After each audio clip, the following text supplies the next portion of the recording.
Hello, I'm Gary Quinn, and welcome to another episode of Ready, Set, Live. In our quest for finding our true, authentic selves, we have to find out that during this pandemic, many of us have found our authentic selves, and my next guest has found her authentic self as a chef and as a food activist. Her name is Maggie Lind. Welcome to the show, Maggie. Hello, Gary. It's so great to have you finally. So great to be here finally. You know, a lot of us have had a lot of epiphanies happen during this pandemic. I know you had quite a journey. Talk to me about what inspired you to sort of have a breakthrough, or I don't know if it was a breakdown, but talk to me about that. It was more of an enlightenment calling. After cancer, I started to eat better. I wanted to get healthy. I had a daughter to live for, and it was important to my well-being to eat well. As you know, when you eat healthy live food, you feel healthy and alive. And I was in a habit of eating a lot of dead food. So I started to create a menu for myself. Antioxidants, live sprouts, live vegetables, Really things that were really alive, food that was living. Yes. And you have a company, what Maggie has done, she has a company called More Please. And I love the title, or let's say the name of the company, because not only do you do vegan, non-gluten, you also do regular old-fashioned baking of butter with butter and oats and all the good things. But I think what's inspiring for you is that you were able to draw from your talents during this time and create this, because I know it wasn't very easy for you. You lost your house. You had to start from scratch, really. I had to start all over again. So I was a trained chef. I did go to school. I went to culinary school. And right before I graduated, the Viceroy hired me. So I was a pastry chef at the Viceroy for almost a year. And that's when I was diagnosed with cancer. So I had my dreams of opening a restaurant and having a small cafe. I wanted it to be very inviting, and it was going to be small. I want to say the Ivy-ish, lots of flowers, and where people could just relax and enjoy a nice meal. And when you got this news, Maggie, about the cancer, what went through your head, or what was the feeling? It was probably shock. I was in denial for a long time, and then I said, I'm going to fight this. Mm-hmm. And so I called on my spiritual background and prayers, and my spirituality got me through it. I just believed that I was going to fight it, and it was rough. I did cancer alone, so it was rough, and I came through it, and I'm really grateful. And I think what's so inspiring is that, many people have gone down that route or that road, and they've had an awakening in a new way. And I think with the food that you're doing, it's almost an enlightenment for people to say, wake up, take care of yourself. It's mind, body, spirit. And whatever we think, we become. Whatever we eat, we become. And so when we work in that way, we must remember there's balance and harmony that we have to find within ourselves. Absolutely. It started with a mindset. Mm-hmm. And I had to start minding my thoughts. I started to have to tend that garden, which I hadn't done before. So I had to start planting love for myself, kindness for myself, joy, patience, because it's a very laborious task to go through cancer. So patience was key. And really just loving myself through every minute of it with a mindset, food, what I read, who I spoke with. I actually cut many people out of my life because it was toxicity that was coming in. So I kept a very harmonious sanctuary around me during my healing period. And once I started to feel better and I started to get my taste buds, it has been 6 years. So it took me a while to come back from it. And during the pandemic, it gave me a lot of time to think. Mm-hmm. And then I decided everyone I know and that I love does something wonderful. You do this wonderful show. My friend Jane is an artist. Giselle, is a wonderful journalist. And I thought, everyone knows how to do something. What can I give to the world? How can I be of service at this point? And then I had this epiphany of, hello, you went to culinary school, you were a chef. So I started to create a menu. I started with the rice treats. The rice treats. Tell me what the rice, they look amazing. So it's everyone's favorite rice cereal from childhood, but I've leveled it up to an artisan rice treat. So this one has dark cocoa in it. It has semi-sweet chocolate chips, and then I like to toast my coconut, and then that gets to be an addition on top. And they were quite successful. So I thought, well, humans cannot live by Rice Krispie alone. Right. So that was not my motto. So I thought, let's create soups. Who doesn't love soup? And I started to create a menu. I'll do a soup, I'll do a salad, I'll do a vegan wrap, and I'll do a granola. And that will change every week. So here we have the strawberry banana for you. And this is my fig apricot. And that is just pure honey and maple syrup. And I put so much love into it. I chop my own my own fruits. I try to buy organic as much as I can with dried fruits. People tend to not want organic because it's pretty. Right. It's when it has the sulfates and things in it. But because of the people that I service, they don't mind that it's not, genetically perfect, that it's in its organic form. And then I, toast it and bake it and put love into it. And then we have I saw on the on the television interview that you were on, I saw how you toast it in your oven and you mix it up and it was really hand crafted, almost like art. It is. Really? Art. So you're really a food artist. I am, and I love pretty food. We love pretty food, absolutely, right? Absolutely. And these are for those who are listening, you can't see this food, but this is quite brilliant food. These are the wraps. Those are the vegan wraps. And they are on 7 sprouted grain wraps. The one that you're holding is beet, and the lighter one is sweet potato turmeric, and it has alfalfa sprouts. It has radish.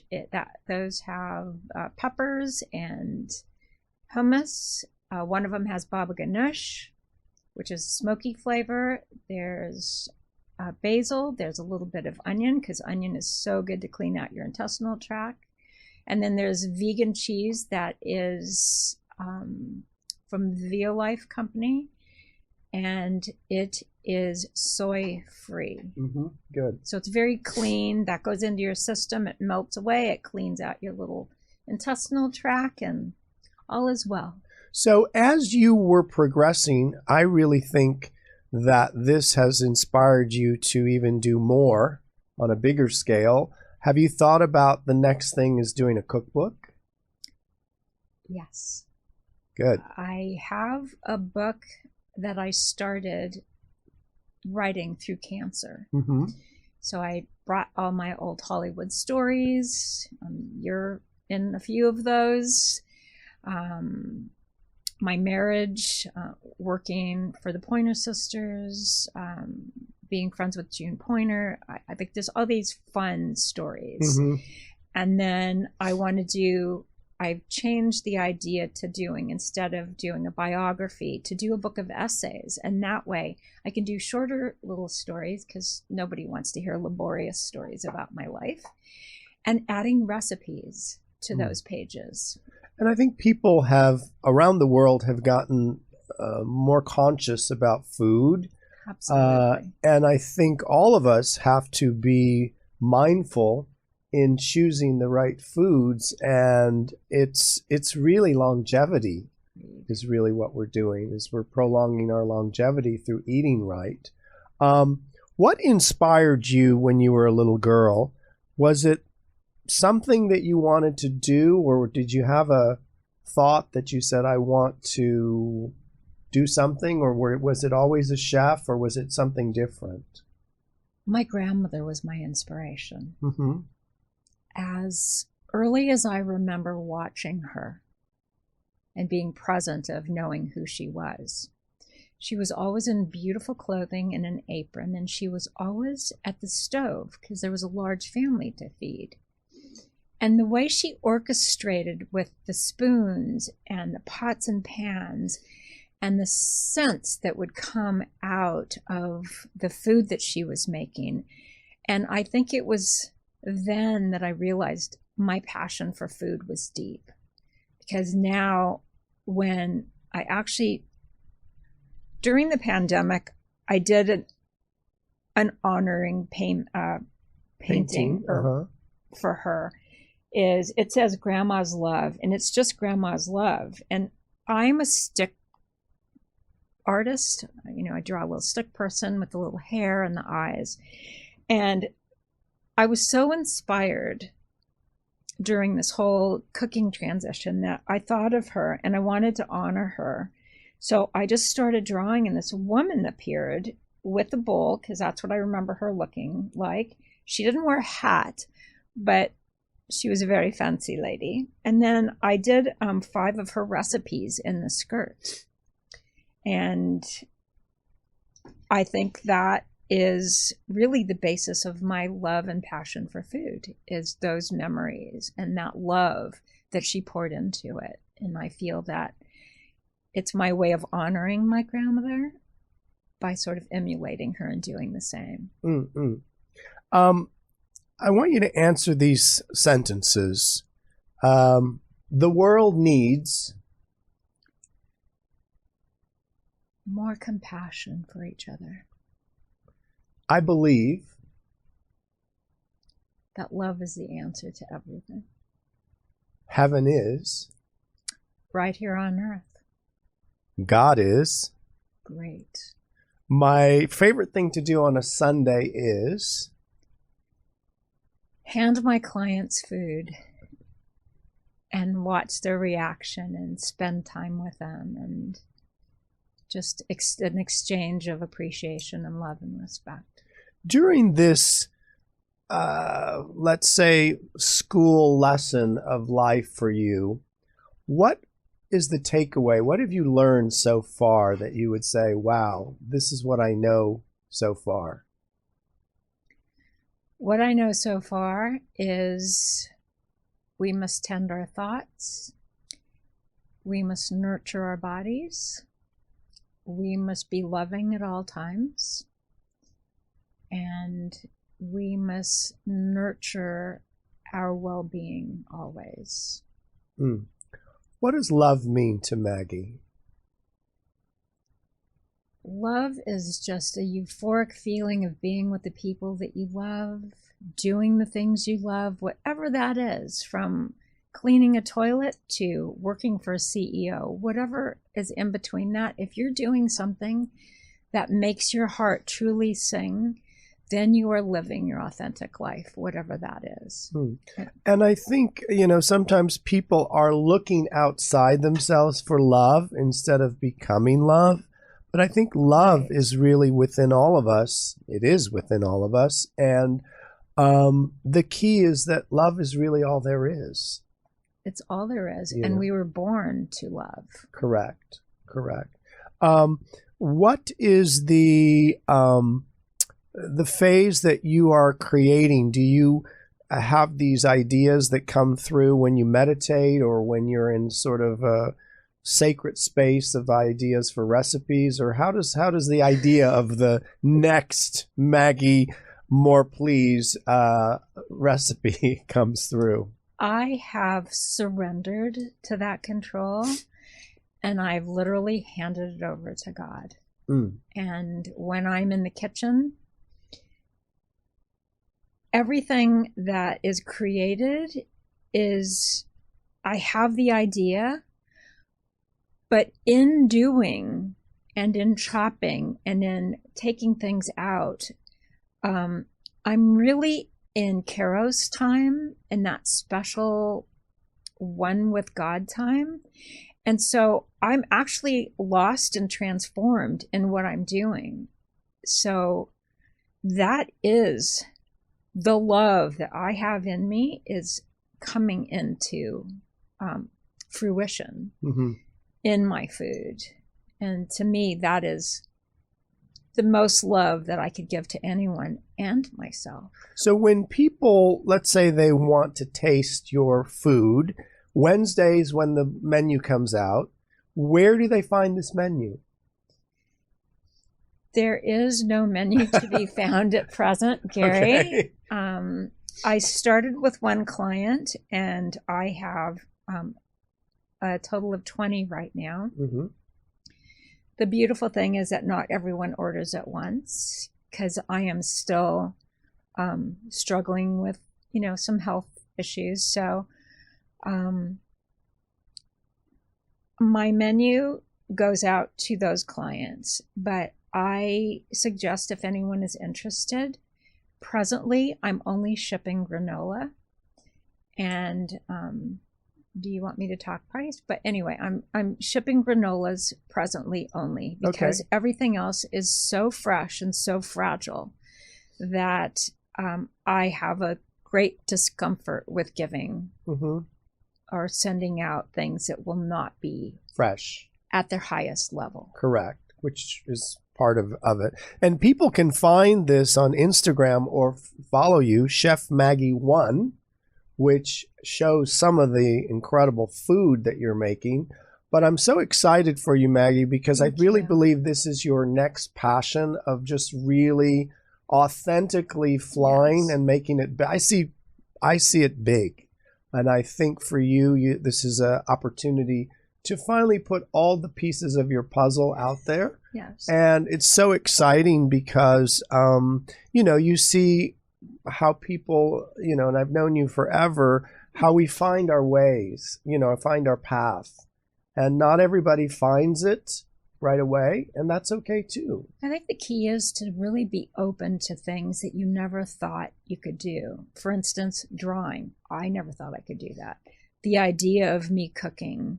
I mean, I've done that for friends and gatherings, and I've always been the cook in our group of friends, as you know. But to take it to this next level is really special, and it feels as if all the right people and all the right opportunities are presenting themselves to me. So I'm not out searching and struggling and trying to manage it and control it. It's flowing. And so whatever happens next, I'm open to anything and everything. And I think when we trust ourselves and we trust the path, that opportunities come because we're working with a higher frequency of love, which then facilitates an amazing response of people who support you. And I know you have a great support system that are really chiming in, and more fans as you grow. So I just want to congratulate you and tell you how proud I am. You're gonna make me cry. That you are doing what you do. Thank you, because I've known you for a long time, and I'm just so happy to share this with the world. And if anybody out there would like to go to Maggie's Instagram, these are amazing treats, and you can see everything on there. And they can also reach you at chefmaggie1@yahoo.com if they'd like more information. You probably do private parties and events and people who might be needing these wonderful Not snacks. Presently, but it's a possibility in the future. Right. They can also go to YouTube at Chef Maggie 1. Chef Maggie 1, and let's inspire you to write this cookbook and finish it, and have you back on when the book is finished. And you just have to keep living your, let's say, best life. Absolutely. We all need to keep living our best life. When you leave this lifetime experience, Maggie, how do you want to be remembered?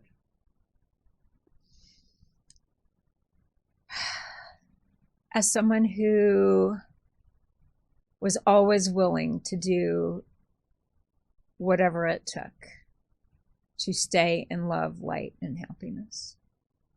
Excellent. Thank you so much for coming in today. Thank you, Gary. I love your work that you do. You're an artist, and I can't wait to taste these treats. And we'll see you very soon. Once again, you can follow Maggie on Instagram at Chef Maggie1. And I'm Gary Quinn.